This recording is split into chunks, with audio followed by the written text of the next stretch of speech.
What's up, everyone? Kevin Allen here from DFS Army. You know me as the Geek, and this is your Draftkings NFL Week 14 first look lineup.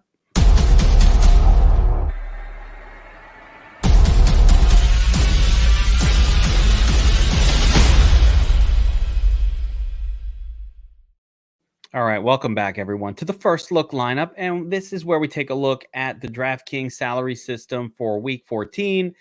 Get a feel for some of these games, just get an early sense of what we're going to be up to. So let me take you to the domination station, DFS Army Optimizer, where we have our game tiles. And as you know, before we go through the players, I like to look over the games, just get a brief overview, which games stand out and for what reasons.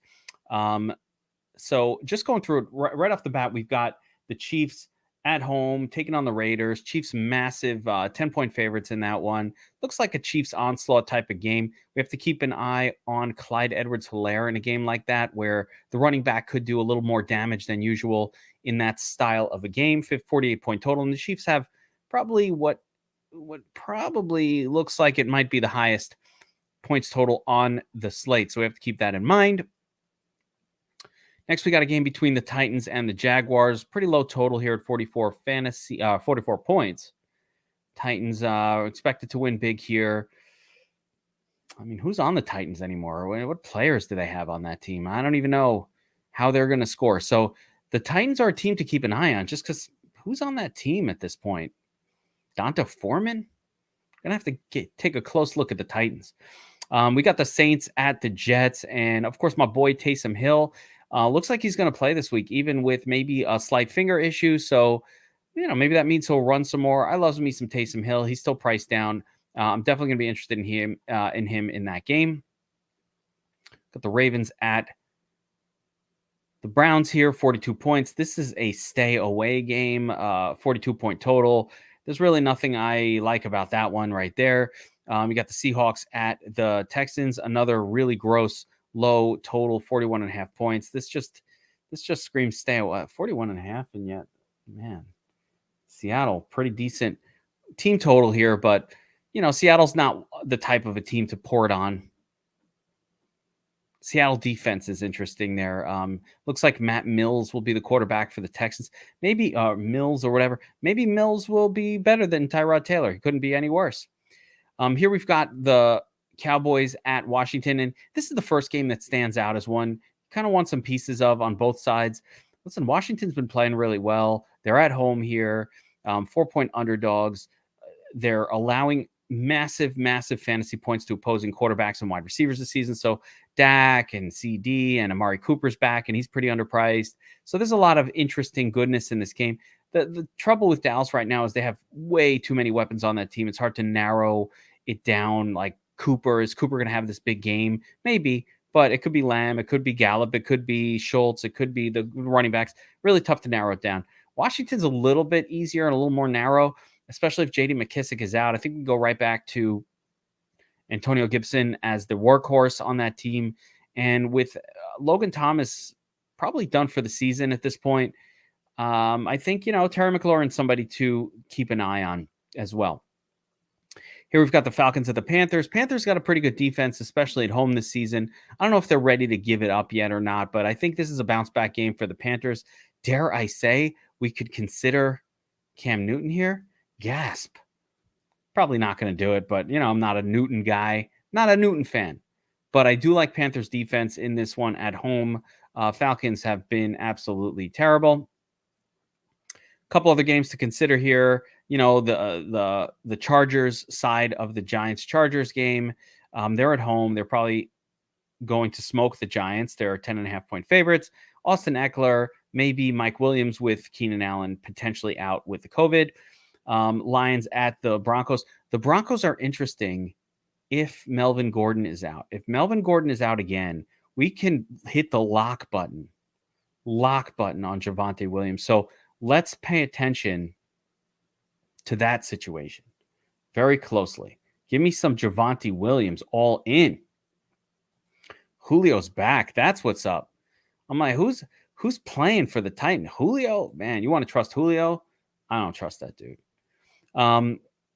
Closest two games that really stand out, I think, is the best game stacking opportunities in the slate come in the 4 o'clock hour. The first one being the 49ers at the Bengals. There's a lot of potential goodness right here. A lot of potential goodness in this guy. So much. Is Deebo Samuel come back? Yeah. How about Brandon Ayuk off the dud? Sure, why not? Eli Mitchell for the 49ers. Great. He might even be out. He got a concussion. I don't know what's going on with Eli Mitchell. Bengals side, T. Higgins, couple good games. Could it be a Joe Burrow game? So there's a lot of interesting goodness in this game. 48.5 points seems a little low as a total, but at least it's a close game between two good teams. And then finally, this is the one that stands out above all the others. Bills at the Bucs. Now, obviously, we talked about Tom Brady last week, what a smash play he was, stud off a dud. That worked out really, really well. We can go right back to the pass catchers from the Bucs with Antonio Brown out. You've got pretty much Godwin. I don't even know. Evans got a little dinged up, but I think he'll be in there. Godwin, Evans, and Gronk. Loves me some Gronk every week. 2 more touchdowns last week. It's crazy. This guy scores 2 touchdowns every week. It's bananas.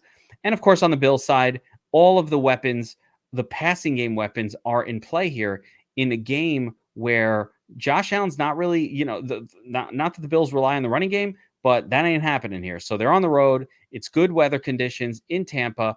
I love this game. I like the Bills side of it. I like the Bucs side of it. That's the game you want to target with a secondary interest in this 49ers Bengals game. And then, of course, just some random pieces from the rest. And I think if we build our lineups with that in mind this week, we'll probably be in pretty good shape. So with that being said, let's take a look at DraftKings this week. And obviously, I already talked about Josh Allen and Tom Brady sort of standing out as being these incredible elite plays on the slate. And I'm going to try to slide Josh Allen into my initial starting quarterback spot, but I'm leaving it open. I think I'm going to wind up on Taysom Hill, but I just love Josh Allen in this spot. It's really, really good. Like, you could see Tom Brady leaning a little more on the run in a game like this or not, but Josh Allen's not going to be able to lead on the run. If the Bills are scoring, it's going to be Josh Allen throwing for tutties, and that's what I like. They're coming off a loss. I like that too. So a lot of reasons to like Buffalo and Josh Allen. Steffi Diggs is the illest. We know about that. Love to pair him up with Josh Allen. Not sure we're going to be able to afford it, but I'm just going to click the button. Little Godwin. These are the players that I'd like to play this week. We'll see if we're able to afford them. Like I said, I don't think so based on how much salary we have left, but we'll see.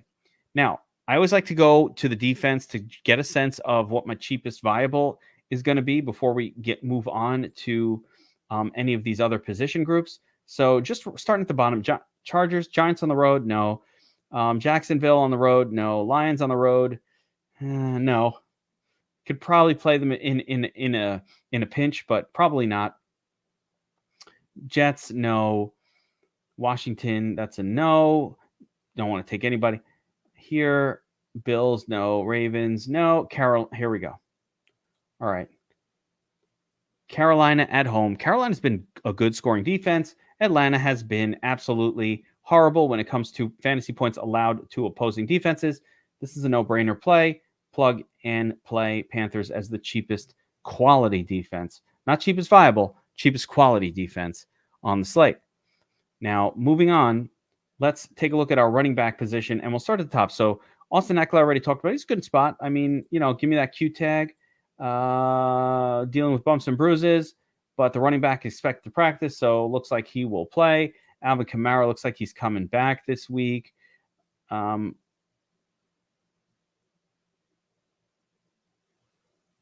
Unlikely to see. We might see Kamara coming back this week. Joe Mixon got banged up last week, so it's a little scary right now to even consider playing him. Nick Chubb, all right.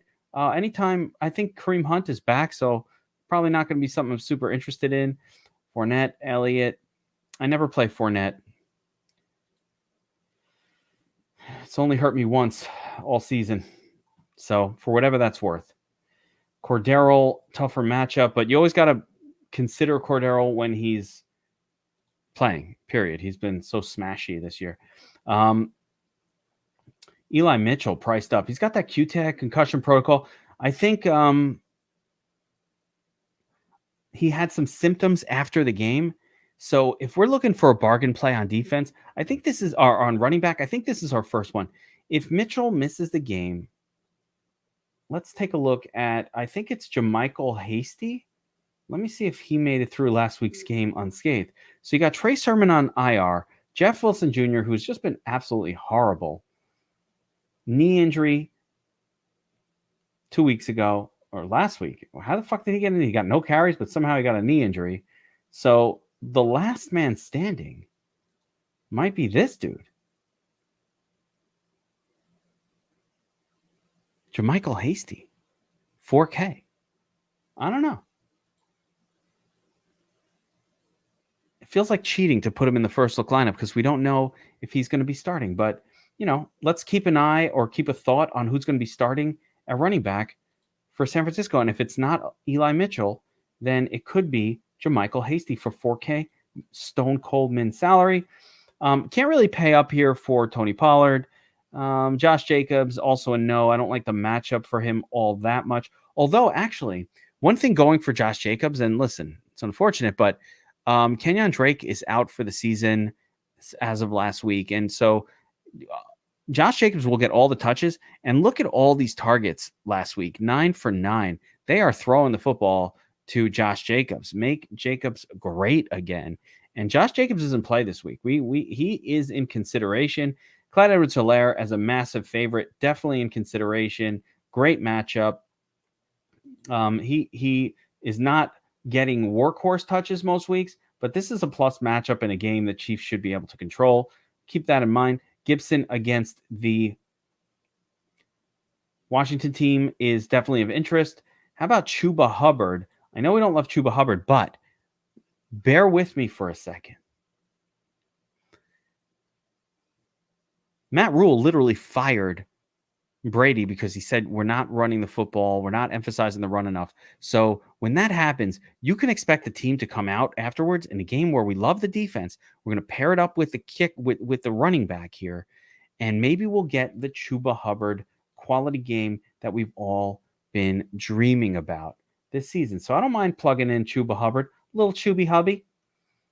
Now I'm already seeing, based on these two running backs, let's continue to scroll down the running back group to see if there's anybody little cheapies in here that we could consider. So where's Javonte Williams? Here he is. So if Javonte Williams gets the start, let's see, because I want him in my lineup. So let me just see what we say about Melvin Gordon.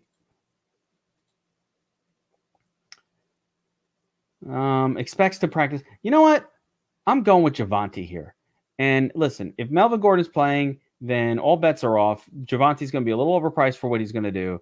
But, I mean, this dude. So the reason that Javonte was such an all-in play last week and why that continues here is because when you have a team that is a focus the run team, like, for example, the Browns, no matter who's running, they're going to play their game, right? This is a big mistake that a lot of DFS people make, where you see a backup running back coming in for the Bills and we're like, oh, it's going to be great. But the Bills don't focus the run and the running backs don't score well on the Bills regardless. But the Broncos are a team that produce fantasy points via the running back position. When there's two of them, it's just one too many to really narrow down and play. But when there's only one, you can load up and be confident that the team will oblige by leaning on the run. I mean, San Francisco's kind of like that as well. You can usually trust them to lean on the run. So there we go. Now, the first thing I'm noticing is that we certainly cannot afford in this style of lineup to pair up Josh Allen with Stephon Diggs, right? So I'm going to do a little something different here and try and use Godwin. Then I'm going to see about Dawson Knox.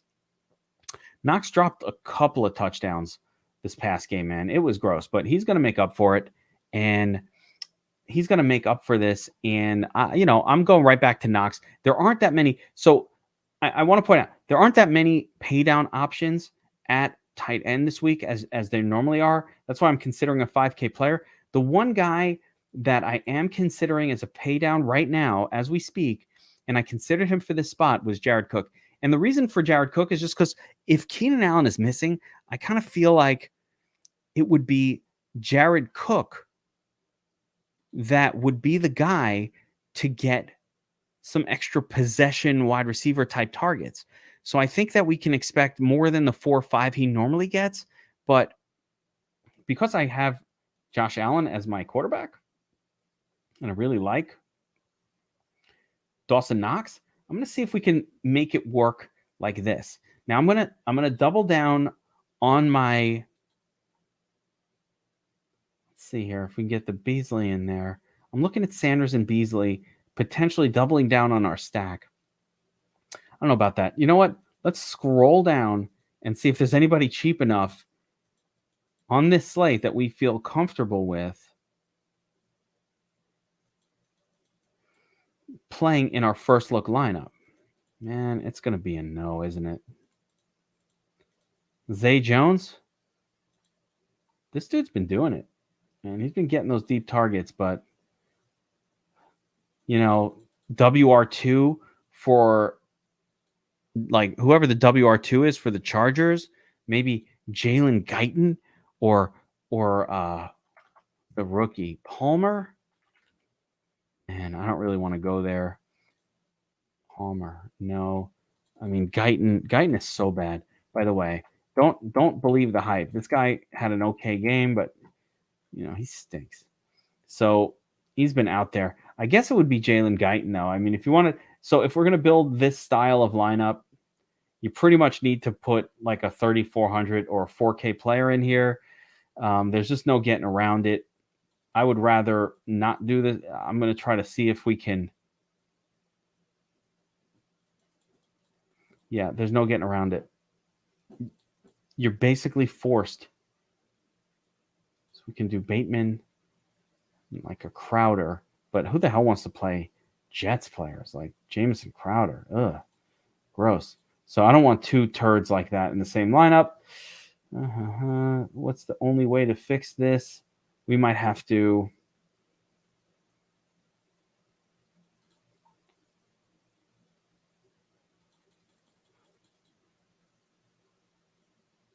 I'm just trying to see if there's any cheapies. Oh, how about Rex Burkhead? You know, I don't think I've ever thought, how about Rex Burkhead before, but I think all of the running backs for Houston are pretty much, they got Hoyce Freeman. David Johnson. Illness. I'm not going with Burkhead. I don't give a shit. Fuck Burkhead. Fuck that. I'm out on Burkhead. Don't care. I'm just scrolling through trying to see if there's anyone else popping. Let's check the Dom station for some value plays. You know what? Let's let Deezes take the wheel and see what we could figure out here. Mike Williams, Josh Palmer, DJ Moore. I like those plays. They're all fine. Javonte Williams, of course. Austin Eckler. I know what we got to do. We have got to punt the quarterback, put in my boy Taysom Hill, open up the salary that way. Now we can go right back. Now we're going to pretend like it's a Buffalo Tampa stack, but it's going to be a headless horseman stack, baby. And now look what that does for us. Going down from Josh Allen to Taysom Hill opens up lots of salary. We don't need no turds in our lineup.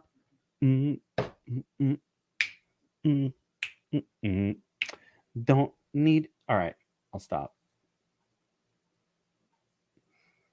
But we don't need any turds in this lineup because we have 5,800 to spend. Man,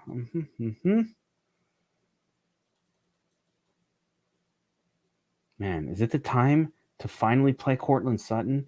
His prices come down and down and down. Kadarius Toney? No. Cole Beasley? How about some Beasley? And then little Cole Beasley. I mean, we could close this one out. You know, I can go. If I put Beasley in there, Marquise Brown, DJ Moore, Mike Evans, I don't know. Godwin and Evans, same lineup. It's a bit too much. Is there any must plays up top here? No. A little tricky week. I really like DJ Moore. I like Mike Williams quite a bit. You can put Mike Williams in there.